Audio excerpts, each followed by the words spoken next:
санкции в отношении генерального прокурора Приветствую Ирана всех на своем Мухаммада канале Джавада YouTube. Азери. Французские власти Поздравляю всех казни со в Российской Старым Новым империи. Был Годом. вызван иранский посол в Париже. Вот такой прекрасный субботний вечер у Умерла народная камина. артистка СССР актриса Инна Чурикова. Ей было 79 лет. Чурикова родилась 5 октября 1943 года в башкирском поселке Белебей во время эвакуации. В 1965 году закончила с красным дипломом театральное училище имени Щукина. В кино дебютировала в 1960 году, будучи студенткой, в фильме «Тучи над Борском» режиссера Василия Ордынского.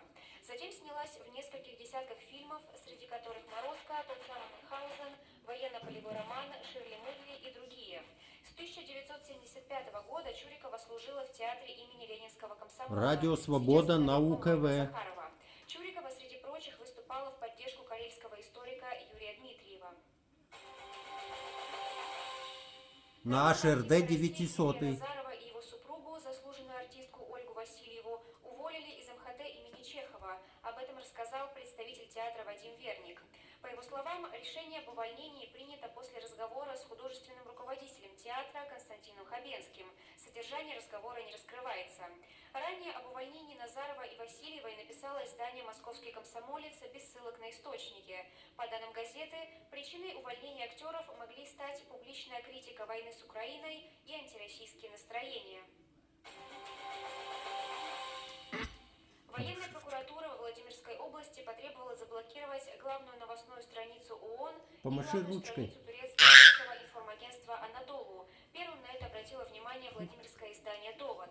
Информацию о заявлении прокуратуры подтвердили ТАСС в Ленинском райсуде Владимирской области, куда поступил иск. В суде не стали уточнять суть претензий прокуратуры, но уточнили, что заинтересованным лицом по иску значится Роскомнадзор. МИД России включил в черный список министра иностранных дел Великобритании Джеймса Клеверли и начальника британского генштаба Патрика Сандерса. Всего в списке 36 человек, включая представителей руководства стратегического командования британских вооруженных сил и Национального центра кибербезопасности. Полный список МИД публиковать не стал, но заявил, что готов предоставить его Лондону, если получит соответствующий запрос. Решение о расширении санкций последовало вскоре после того, как стало известно, что Лондон собирается поставить Киеву партию современных тяжелых боевых танков «Челленджер-2». По данным украинского МИДа, HRD 900.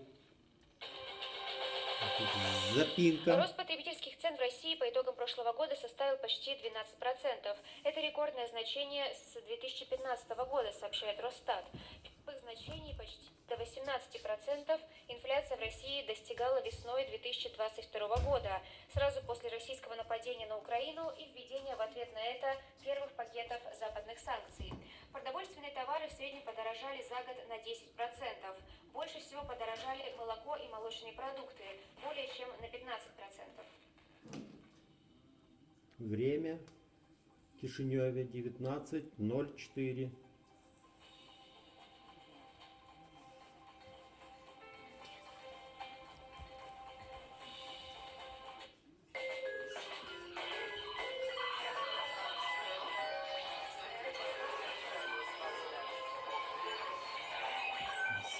Привет, друзья! Это Артемий Троицкий, музыка на свободе, подкаст, радиопрограмма на Радио Свобода. Надеюсь, что новогодние рождественские праздники у вас прошли прекрасно.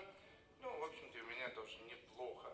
Итак, 258 выпуск музыки на свободе. Сегодняшние хедлайнеры — это различные экзотические Артемий Троицкий артисты из, как ни странно, на Радио Свобода. арабских стран. Ну, а начнет нашу программу очень Теплый популярная субботний американская вечер у камина. инди-поп-группа Animal Collective, коллектив животных из Балтимора, существует с 99 года, то есть уже 23 года, можно сказать. Главные там люди — это Эви Тейр и человек под псевдонимом Панда Бэр. И вышел у них первый альбом аж за 6 лет, с 16 года, вообще по счету 11-й, называется Time Skiffs.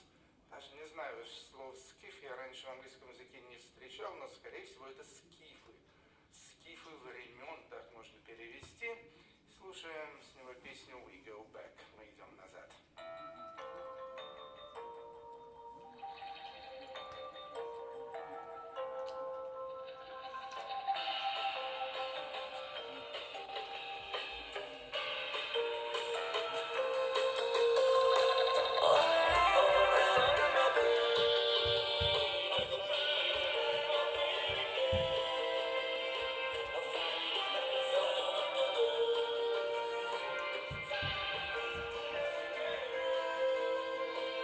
А теперь привет от внука.